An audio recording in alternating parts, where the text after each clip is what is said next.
Students, welcome to ITP Science Effect. Dr. Anukar here. जय Shri Ram, Radhe Radhe. I welcome you all once again and I hope so कि आपका preparation बहुत अच्छा चल रहा होगा.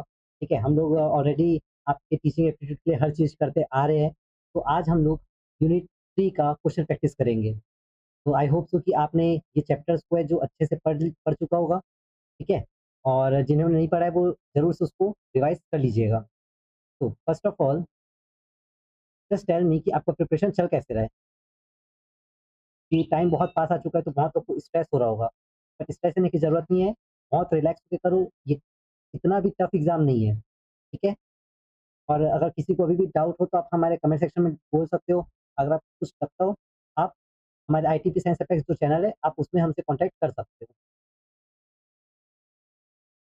तो चलिए अपन स्टार्ट करते हैं। तो first question is which of the following best describe the teaching learning process? तो हम लोगों ने ऑलरेडी टीचिंग लर्निंग प्रोसेस जो है वो आपका यूनिट 3 था। तो which of the following best describe the teaching learning process? One way transmission of knowledge, interaction between teacher and learner, memorisation of fact, testing of knowledge. तो आप इसका correct answer बताओगे। द करेक्ट आंसर इज कौन सा describe कर रहे हैं? एक सिर्फ अगर नॉलेज एक तरफ से ट्रांसफर होगा उसको अपन नहीं बोल सकते. तो इंटरेक्शन, जब तक इंटरेक्शन होगा तभी वो पॉसिबल होगा. तो इसका करेक्ट आंसर क्या हो जाएगा? Interaction between teacher and learner. Then learning is considered effective and learning को आप कब इफेक्टिव कंसिडर मारोगे? जब स्टूडेंट अच्छे स्कोर करेगा. नहीं, बिहेवियर चेंज जब आपको ऑब्जर्व होगा. ऑब्वियस सी बात है, ये इसका करेक्ट आंसर होगा. द रीजन इज बिकॉज जब आप बिहेवियर चेंजेस को जब आप समझोगे, बच्चे का बिहेवियर किस तरीके से चेंज हो रहा है, तब आप उनको समझा पाओगे कि आपका जो लर्निंग है वो इफेक्टिव है कि नहीं है. टीचर कंप्लीट सिलेबस नहीं, ये कोई इफेक्टिव वे नहीं है. होमवर्क कंप्लीट हुआ वो भी नहीं. ठीक है. Next question, which factor primarily affect influence learning? सिर्फ इंटेलिजेंस नहीं, प्राइमरी सबसे पहला कौन इफेक्ट करता है? हम लोगों ने देखा था एनवायरमेंट और हेरिडिटी. ठीक है. तो इसका करेक्ट आंसर क्या हो जाएगा? जिन लोगों ने पढ़ा है और ये इंपॉर्टेंट है. ठीक है, तो इसका करेक्ट आंसर क्या हो जाएगा? हेरिडिटी और एनवायरमेंट दोनों इन्फ्लुएंस करता है लर्निंग को. Then the process of learning depend most on, learning किस पे डिपेंड करता है सबसे ज़्यादा? टीचर सेंटर एक्टिविटी पे, स्टूडेंट के पार्टिसिपेशन से. देखो, अगर टीचर सिर्फ एक्टिविटी करेगा तो मतलब अभी भी तो टीचर ही आपको पढ़ाते हैं ना. जब तक आप पार्टिसिपेट नहीं करोगे, जब तक आप कमेंट नहीं करोगे, तब तक ये जो लर्निंग है वो इफेक्टिव नहीं हो पाएगी. तो इसका आंसर क्या हो जाएगा? Student participation. Then which is not a characteristic of learning? कौन सा लर्निंग का कैरेक्टरिस्टिक नहीं है? Permanent change, temporary change. तो देखो, लर्निंग जो है परमानेंट चेंज होता है, ये एक्सपीरियंस बेस्ड होता है और कंटीन्यूअस होता है. बट लर्निंग कभी भी टेम्पररी नहीं होता कि आप कुछ किसी चीज़ को सीखे उसका वो काम नहीं आएगा. वो कहीं न कहीं जो भी चीज़ें आपने कुछ एक्टिविटी की होगी, वो कहीं न कहीं आपके लाइफ में काम आएगी ज़रूर. तो इसका करेक्ट आंसर क्या हो जाएगा? Temporary change. कौन सा डोमेन जो है वो स्किल से रिलेटेड है? Cognitive, affective, psychomotor, emotional. बताइए. स्किल से रिलेटेड कॉग्निटिव नहीं. कॉग्निटिव एक अलग ही स्किल हो गया जो कि अपना माइंड के बारे में बात करता है. अफेक्टिव नहीं. साइकोमोटर. ठीक है, तो psychomotor is related to skill. Next question, motivation in learning. तो जब मोटिवेशन जब लर्निंग के टाइम पे आपको मोटिवेशन क्या करेगा? आपके इंटरेस्ट को रिड्यूस करेगा, आपके लर्निंग को एनहांस करेगा, लर्निंग को स्टॉप करेगा, या कोई इफेक्ट नहीं होगा? समझ में आ गया होगा. जब आपको अंदर से मोटिवेशन मिलेगा कि आपको पढ़ना है, तो क्या करेगा? वो आपके लर्निंग को एनहांस करेगा. उसका करेक्ट आंसर क्या हो जाएगा? It enhances learning.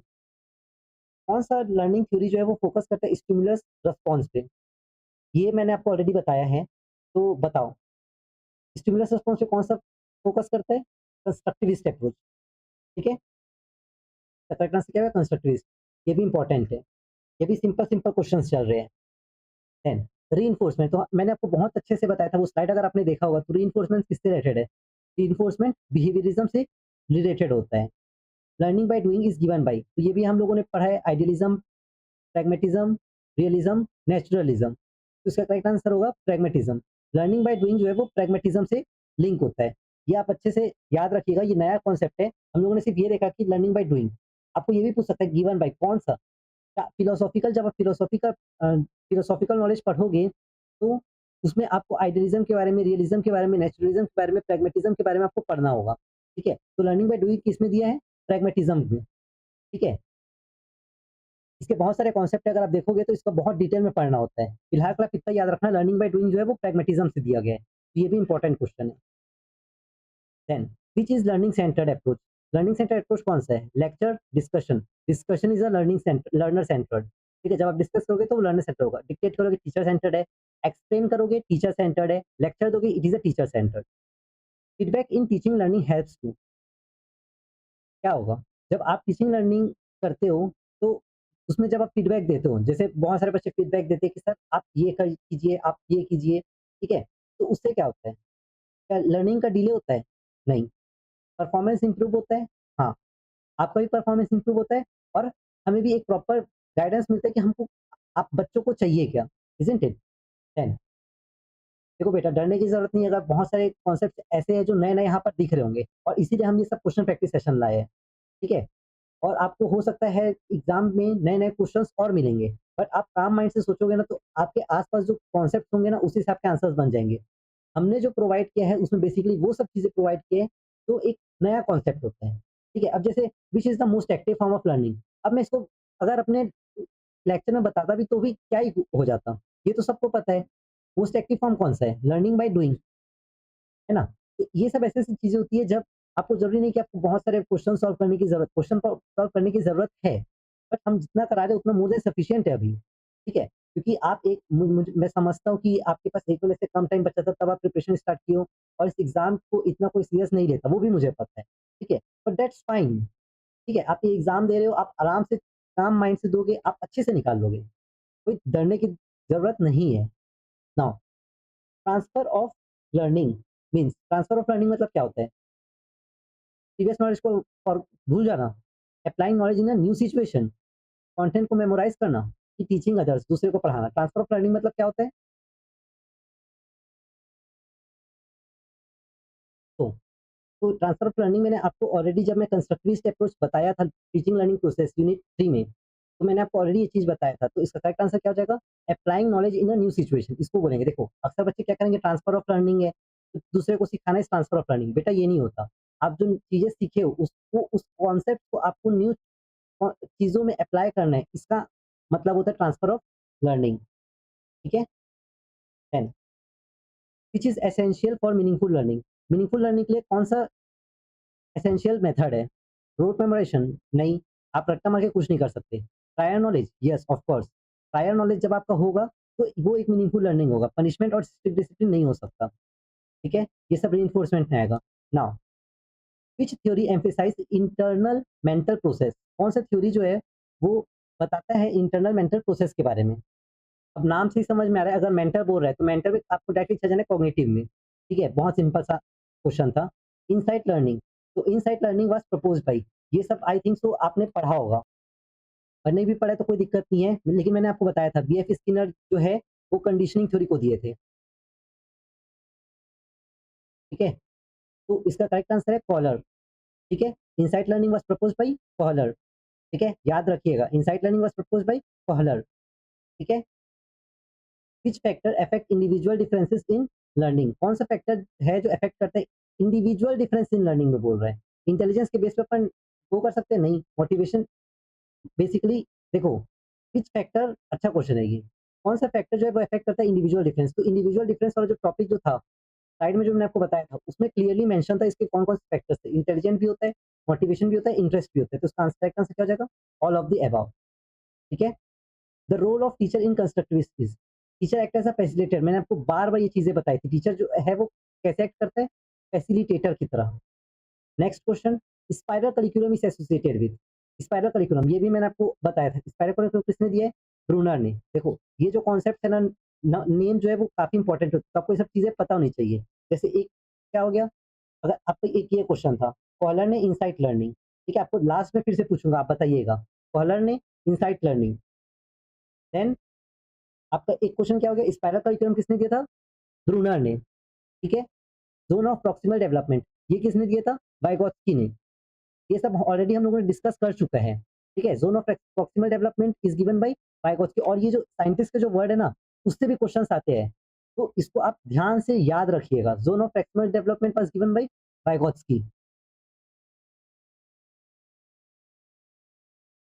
Which learning theory focuses on reinforcement, तो रीइंफोर्समेंट के लिए कौन सा लर्निंग थ्योरी है, तो ये हम लोगों ने ऑलरेडी कवर किया था। क्लासिकल कंडीशनिंग थ्योरी नहीं होता, ऑपरेंट कंडीशनिंग थ्योरी। ठीक है, इनसाइट लर्निंग को किसने दिया था बताओ, फॉलर ने। ठीक है, which is an example of intrinsic motivation, हम लोगों ने पढ़ा था इंट्रिंसिक और एक्सट्रिंसिक। तो इसमें से अब आप बताओ कौन सा एग्जांपल है इंट्रिंसिक। अगर आपको रिवॉर्ड देगा तो वो इंट्रिंसिक मोटिवेशन है, अगर आपको मार्क्स मिलेगा तो वो एक इंट्रिंसिक मोटिवेशन है, अगर आपको किसी सब्जेक्ट पे इंटरेस्ट होगा तो वो एक इंट्रिंसिक मोटिवेशन होगा, कि पनिशमेंट देंगे तो वो एक इंट्रिंसिक। देखो रिवार्ड, मार्क्स, पनिशमेंट, ये सब क्या हो गया, एक्सटर्नली कर रहे हैं, तो करेक्ट आंसर क्या हो जाएगा, interest in subject. Programmed learning is based on, तो प्रोग्राम लर्निंग किस पे बेस्ड होता है, बिहेवियरिज्म पे। तो याद रखिएगा प्रोग्राम लर्निंग किस पे बेस्ड होता है, बिहेवियरिज्म पे। What type of learning involve imitation, imitation मतलब कॉपी करना, तो कौन से लर्निंग में इन्वॉल्व होता है इमिटेशन, आप बताइए। इट इज ऑब्जर्वेशनल लर्निंग, जो आप किसी को ऑब्जर्व, जैसे सपोज अब बहुत सारे बच्चे मेरा मिमिक्री कर सकते हैं, ठीक है, तो वो चीजें क्या हो गई, आप मुझे ऑब्जर्व करें तभी तो आप कर रहे होगे ना, तो वो क्या हो गया, ऑब्जर्वेशनल लर्निंग। तो इमिटेशन कौन से इन्वॉल्व करता है, ऑब्जर्वेशनल लर्निंग। देखो जिसको फास्ट लगता होगा वो पॉज कर करके करना, ठीक है। मेटाकॉग्निशन का मतलब क्या होता है, थिंकिंग, थिंकिंग अबाउट थिंकिंग। फिर मेटाकॉग्निशन मतलब सोचना बस नहीं होता, कॉग्निशन मतलब होता है सोचना, मेटाकॉग्निशन मतलब सोचने के ऊपर और सोचना, ठीक है। Which factor create learning barrier, कौन सा फैक्टर है, ऑब्वियस सी बात है, अगर आपको एंग्जायटी होगा तो आपके कहीं ना कहीं आपका पढ़ाई पे इफेक्ट पड़ेगा। Highest level of cognitive domain, तो मैंने आपको ये वाला जो स्ट्रक्चर है ना, ये जो आपको दिख रहा होगा, ऐसे ही मैंने आपको एक स्ट्रक्चर बताया था, तो उसमें सबसे ऊपर में कौन सा था, ये भी अच्छा क्वेश्चन है, तो ये आपको याद रखना पड़ेगा। एप्लीकेशन, सॉरी, यहाँ इसका आंसर इवैल्यूएशन आएगा। तो मैं आपको एक बार बता देता हूँ, सबसे पहले क्या-क्या चीज़ें आती है। किसी को याद है ब्लूम टैक्सोनॉमी जो है, जो मैंने आपको पढ़ाया था, वो एक ट्रिक से बताया था, याद है? ये ट्रिक बताया था ना, ACAAS, सबसे नीचे में क्या आता है? नॉलेज, ब्लूम टैक्सोनॉमी में। फिर नॉलेज के बाद आपका क्या आ जाएगा?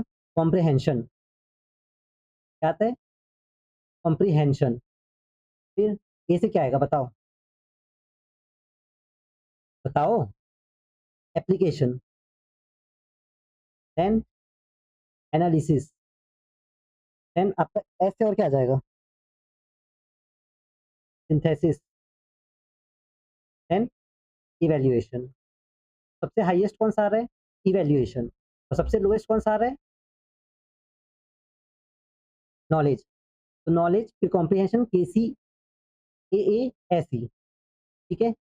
इसको आपको ऐसे ही याद रखना है, केसी, एएएसई। ब्लूम टैक्सोनॉमी, क्योंकि जब नॉर्मल बीएड के जो क्वेश्चंस होते थे तो उसमें आते थे, तो आपको ये चीज़ें पता होना चाहिए, ठीक है?